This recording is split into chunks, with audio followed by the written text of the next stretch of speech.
سلام، من نورا هستم. یه مهاجر، یه پناهجو. نه قهرمانم، نه دنبال ترحمم. من فقط یه آدم معمولی بودم که قربانی شدم. یه زندگی سخت رو پشت سر گذاشتم و اومدم. از جایی که دیگه برام امن نبود و حتی زندگی هم آرزو شده. اومدم چون خسته بودم از ترس، فشار، از قضاوت. اومدم تا زنده بمونم. فقط با یه چمدون پر از خاطرهایی که جا گذاشتم و آدمایی که دوستشون داشتم. حالا اینجام تا از نو بسازم. نه اینکه همه چیز حل شده باشه، نه. هنوز خیلی سخته. ولی حداقل اینجا میتونم حرف بزنم، میتونم صدا داشته باشم.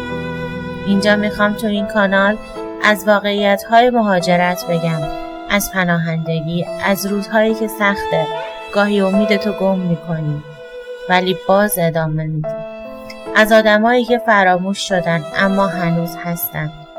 شاید خیلیا مثل من یه گوشه دنیا حس میکنن تنها موندن، ولی باید بدونن این کانال نه فقط صدای من، بلکه صدای همه ماست. صدایی که میشنوید از کشور قبرس، جایی که وقتی اومدم هیچ اطلاعاتی راجع بهش نداشتم. برای به دست آوردن تک تک چیزایی که الان بلدم رنج بردم، سختی کشیدم و ضربه خوردم. گاهی هم گریه کردم. اما ادامه دادم. حالا من اینجام تمام تجربیات تلخ و شیرینم رو در اختیارتون بذارم. چیزایی رو بهتون بگم که کسی به من نگفت، چون نمیخوام اون حال بد من رو هیچ مهاجری تجربه کنم.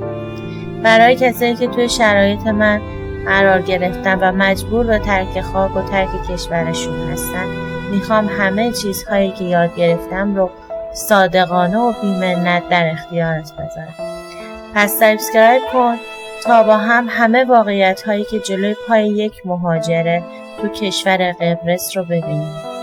از اطلاعات مورد نیاز برای روزمرگی‌های زندگی تا قوانین کشور، اروپا و سازمان‌های مربوط به پناهجویی، بیمارستان‌ها، مراکز درمانی، پیدا کردن شغل و اجاره خونه و چالش‌ها و اشتباهات رایج که معمولاً همه پناهجوها ابتدای مسیرشون مرتکب میشن و مقایسه کشور قبرس با کشورهای اروپایی دیگه و حتی انگلیس. پس زنگوله رو بزن که همیشه از ویدیو بعدی با خبر بشی. اگر هم سوالی داری توی کامنت برای من بنویس. سعی می‌کنم اطلاعات کافی رو در اختیارتون بذارم. و در آخر این که امیدوارم هیچ کس مجبور به ترک خاک وطنش نشه.